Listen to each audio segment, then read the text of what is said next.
आथिखालनि बड'लेण्ड एकर्ड बा बिटिआर एकर्डनि उनाव थामथि गोरोबथानि उनाव जोंनाव मोनसे जइन्ट मनिटरिं कमिटि दानाय दङ।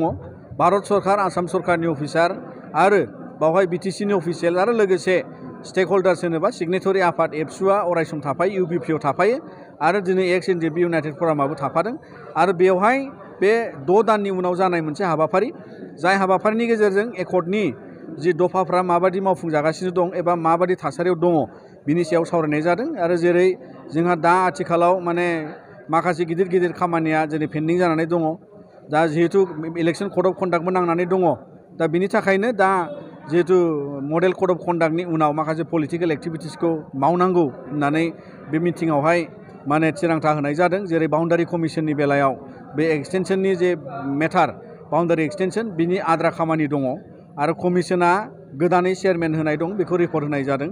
कल्याण चक्रवर्ती होननाय सासे आईएएस अफिसारा दिनै बिथाङा कमिसननि चेयारमेन जाबाय, सिगांनि चेयारमेना गैथ'लिया।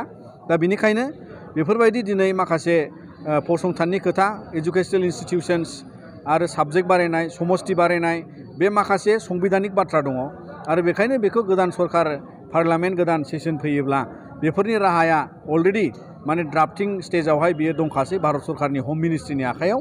दा बे बाथ्राखौ फोरमायनाय जादों आरो बेबायदिनो इयुन समाव बेसेबां माने एकर्डजों सोमोन्दो थानाय जेरै एनडिपिनि केसनि खोथा आरो बावहाय रिहेबिलिटेसननि खोथा, मुंख्लंनि एक्सग्रेसियानि बाथ्रा, बेफोर गासैखौबो माने आद्रा थानाय जेसेबां दं मावलांनांगौनि थाखाय बे सावरायनाय जादों।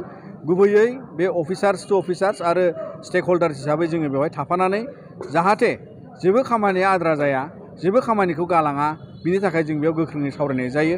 जेरै 6.3नि खोथा, भेन्सार स्कुल आरो कलेजनि जेंनाया दाबो उदाङै सुफुंजानो हायाखै आरो बेखायनो दिनै आसाम सरकारखौ भारत सरकारनिफ्रायबो बे बिथिङाव नोजोर लानानै गोख्रैनो मडेलिटिसनिफ्राय लानानै गासै जि राहा लानांगौ बे खामानिखौ मावनो थाखाय एकर्डनि बादियैनो जानांगौनि थाखाय दिनै नारसिननाय जादों आरो बेबादि रिभिउ मिटिङा 6 दान जाबाय थागोन आरो बिनि सायाव जोंहाबो फोथायनाय दं भारत सरकार आरो गासै आसाम सरकार लोगो नांनानै एकर्ड इमप्लिमेन्टेसनखौ बिथांमोनहा गोथार गोसोजों आरो गोसो गुदुङै बेखौ मावलांनांगौ आरो एबसुनिफ्राय जोङो अरायसम बेखौ नाजागोन जाहाथे बे जाफुंसारो। मानोना जोङो बेवहाय दिनै दाबि खालामनायजों लोगोसे जोङो सावरायनायाव नारसिननायखौ जों खम खालामाखै।